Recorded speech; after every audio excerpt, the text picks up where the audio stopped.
Doctor, how are you? Good. TIA?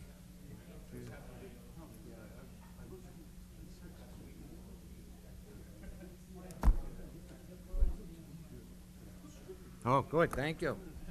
I always notice it halfway through, halfway through the meeting, I usually notice it.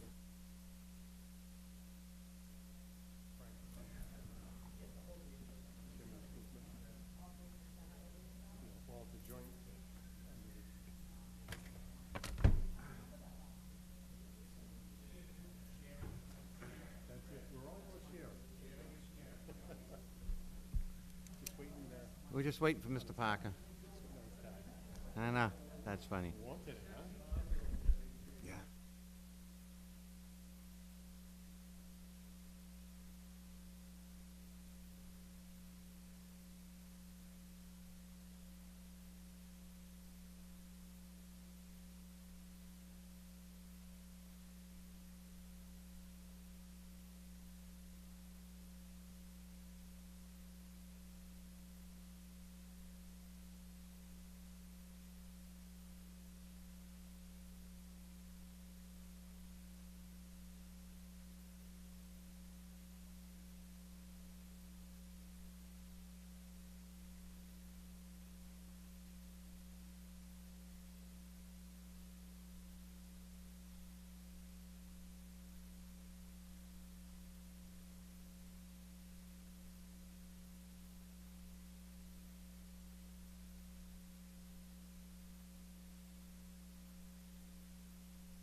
This meeting of the annual budget policy will come to order. Clerk, call the roll.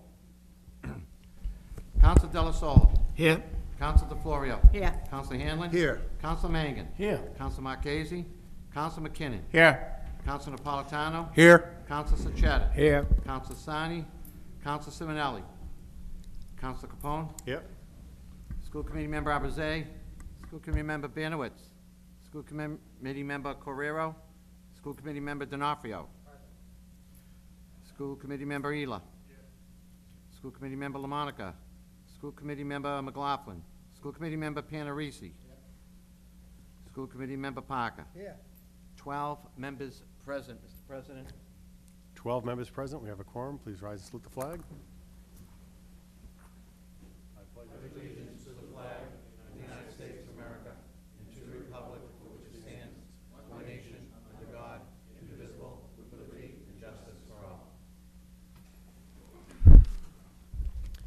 Before the clerk reads the item on the agenda, we have a notice from Councilor Mike Marchese. He will be unable to attend this evening. He has the flu, so we wish him well. Do we have a full agenda meeting, or just invite them up? Yeah, invite him up. Okay. Chair will entertain a motion to invite members of the administration for purpose of presentation. All in favor? Aye. Opposed? If so moved. We could have members from the administration forward for purposes of presentation. Thanks, Rich. Thank you. Please just identify yourself for the record. Good evening, everybody. Richard Viskey, City Auditor. Thank you all for coming today. What we have here is the annual budget policy and five-year financial forecast presentation this evening, May 26th. So per Article 6-2 of the City Charter, the mayor shall call a joint meeting of the City Council and the School Committee to include Superintendent of Schools. This meeting is to take place prior to the budget process. We have submitted the budget for this evening's city council meeting, so this is prior to that. Purpose is to review the financial condition of the city, give you some revenue and expenditure forecasts, and any other related information. If it's not covered in this PowerPoint, feel free to ask me any questions. I'll try my best to answer your questions. And the goal is to develop a coordinated budget with the schools and the city. Just an overview, we did go out to bond last month, and Standard & Poor's did assign us a AA rating with a stable outlook. As part of the rating, they pointed out some nice stuff. We have a very strong debt contingency liability profile because we have low net debt and we have rapid amortization. Basically, 81% of our debt right now will be retired in 10 years, and our debt ratio is only 3.9% of our total general fund expenditures, both very low compared to the benchmark, so that's a positive. We have a strong liquidity, providing very strong cash to cover debt services. We have about 28.7% cash on hand versus our total governmental expenditures. And we have strong budgetary flexibility between our fund balance and our stabilization of the reserve accounts. We have almost $25 million, which represents 14.7% of annual expenditures.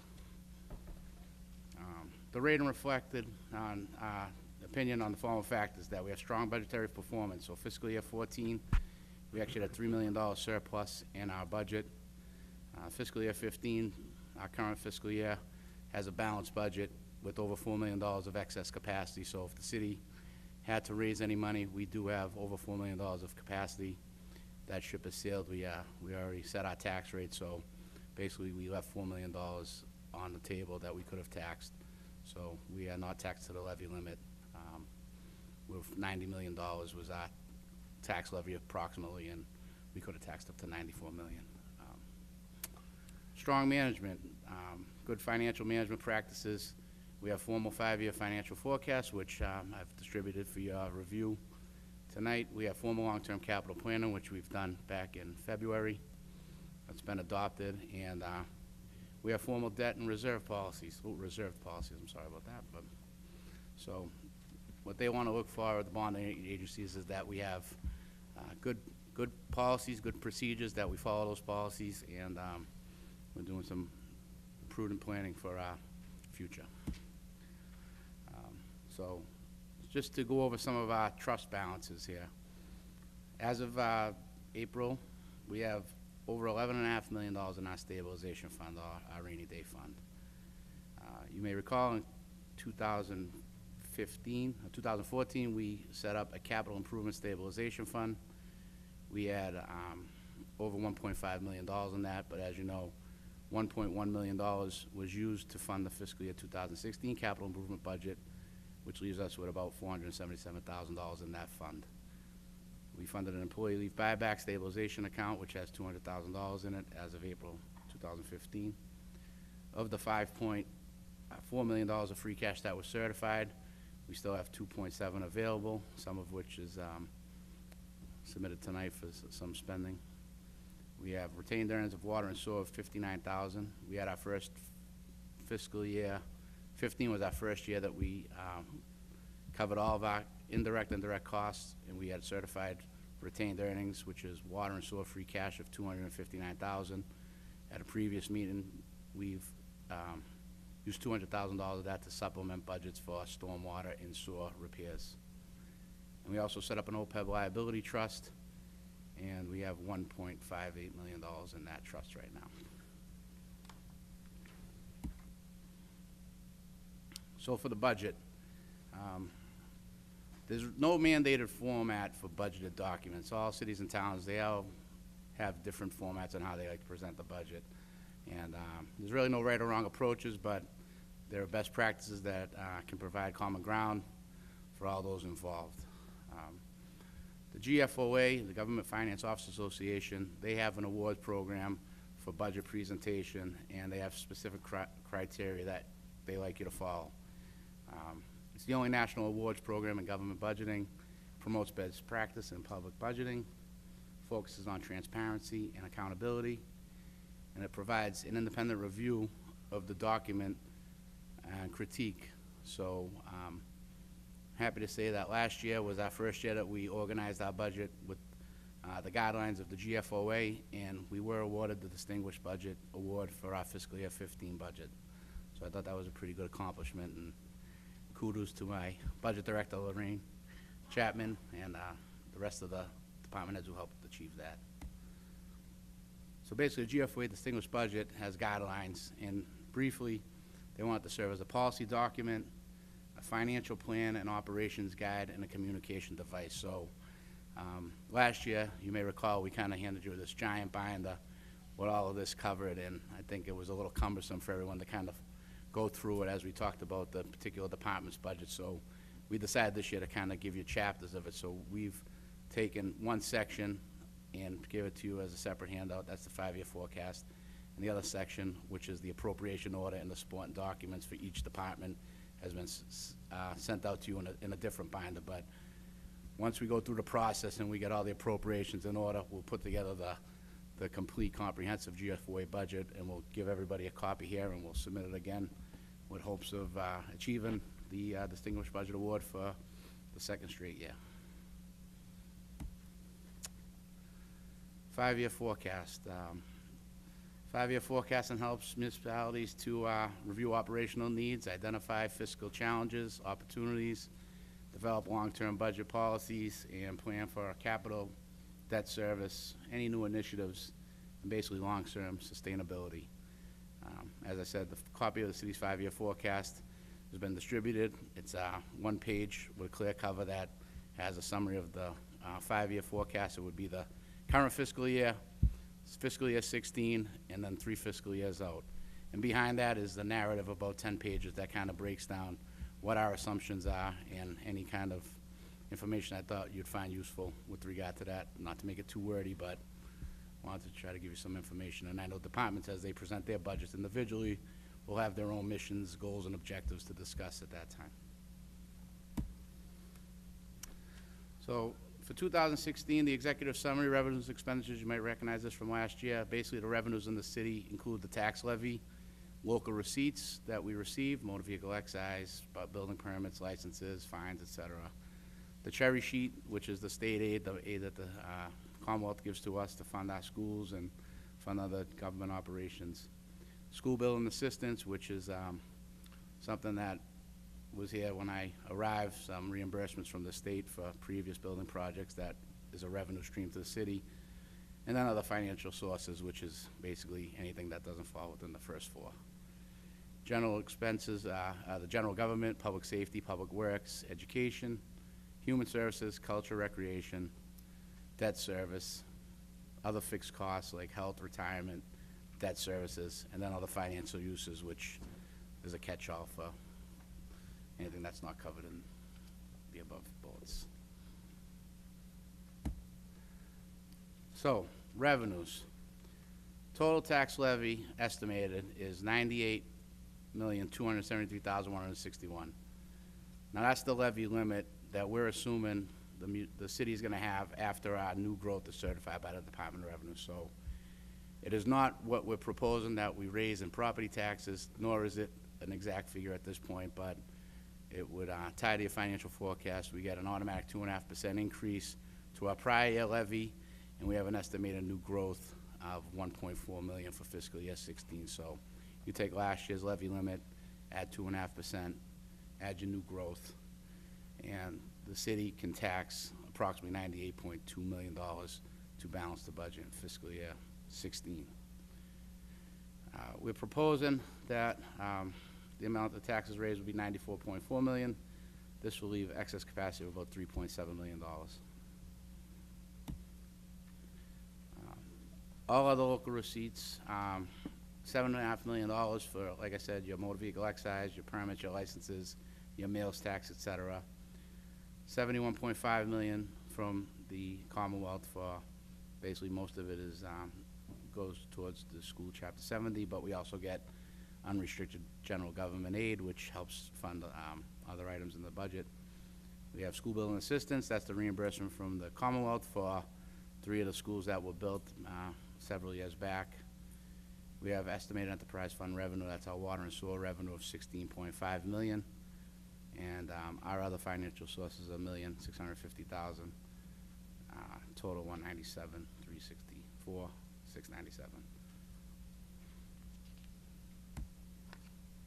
Expenses, city departments, we have a general government of $5.2 million, public safety, $25 million, city services, $9.7 million, human services, $2.7 million, libraries and recreation, and a new gaming budget for fiscal year 16, $1.69 million. So our total city departments, $44.375 million. For the school department, the foundation budget per the Department of Education is $89.667 million. Within the operating budget of the city, there are chargebacks, health insurance, retirement assessments, other shared services that are charged back. $19.4 million is the amount for fiscal year 16, which leaves a net obligation of $70,201,385. Add in the special education transportation, and the total school department budget is $73,701,385. Our fixed costs are the costs that, for our retirement assessment to fund our pension, $13.1 million. Our health insurance costs, just a scooch on the $19 million for city and school and our retirees. FICA tax, that's the 1.45% tax that we're required to pay to the federal government. Employee injuries, that's our workers' compensation funding. Property and liability insurance for all of our city buildings, all of our vehicles, professional liability, law enforcement liability, et cetera. And our debt service for all the general fund expenditures for debt is $9 million. So total fixed cost budget, $44.7 million. And so basically the budget is balanced with over $3.7 million of excess tax and capacity if needed.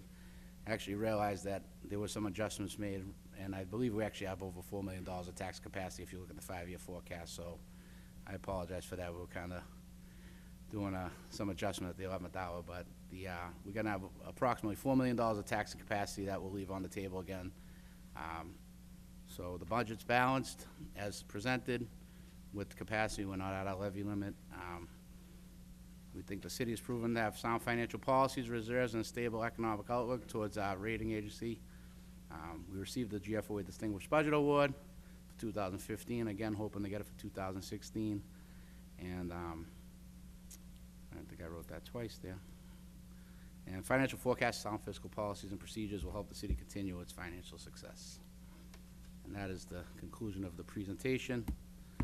And I'm happy to answer any questions with regard to that or anything else that has to do with municipal finance at this time. Thank you. Dr. Megan?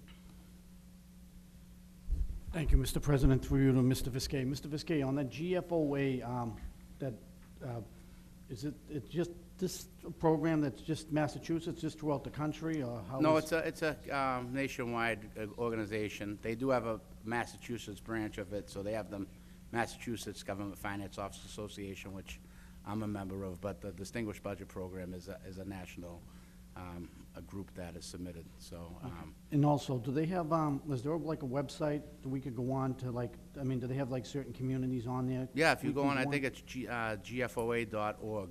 I believe you can go on there, and they have all kinds of information, publications. They It's do have basi- like a breakdown of all the different cities and stuff like in towns? I believe you can link through and see all the different cities and towns that got the Distinguished Budget Award throughout the United States, I believe. So I can try to find a link and forward it to you as well, if you'd All like. right, I appreciate that, thank you. Council DeFlorio. I would like to excuse Rich with the customary thanks. I believe that this should go to a committee, as the Budget Committee as a whole, and then we can ask all the Sure. questions that Before we need to ask. entertain that, any other questions of the body? Okay, sure. Seeing none, it's been moved to excuse. Second. Sure, absolutely. If I can, Chair. Mr. Viskey, just a clarification. On the expenses for the school department, bullet number 3 states equals city's net obligation is approximately $70 million.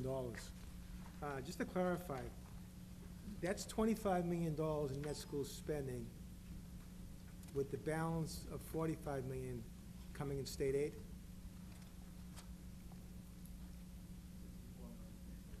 64.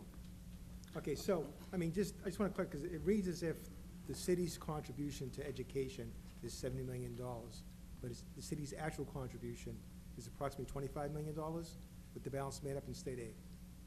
Okay? I just want to clarify that, because, we keep on talking 25 million, or roughly, and if someone back home hears 70 million, they're gonna say, hey, what happened? What skyrocketed? So I just wanted to clarify. Yeah, I didn't net it out. These are the gross numbers, but you are correct. A lot of that, 70 million is funded by Chapter 70 funds from the Commonwealth. Okay, thank you. Okay, so excuse with the Thank you, customary Mr. thanks. Chairman. If there are no other questions, excuse customary thanks. All in favor? Aye. Opposed? It's passed. Thank you very much, Rich. Chair will entertain a motion to refer this to the Budget Committee. And please have the clerk read all the stuff that, That would be for our council meeting, I think. This is Oh, just that's for the the council meeting. informational I'm purposes sorry. tonight. We'll refer this out. All in favor? Aye. All opposed? You have so referred. It's been moved, second to adjourn. All in favor? Opposed? You have adjourned.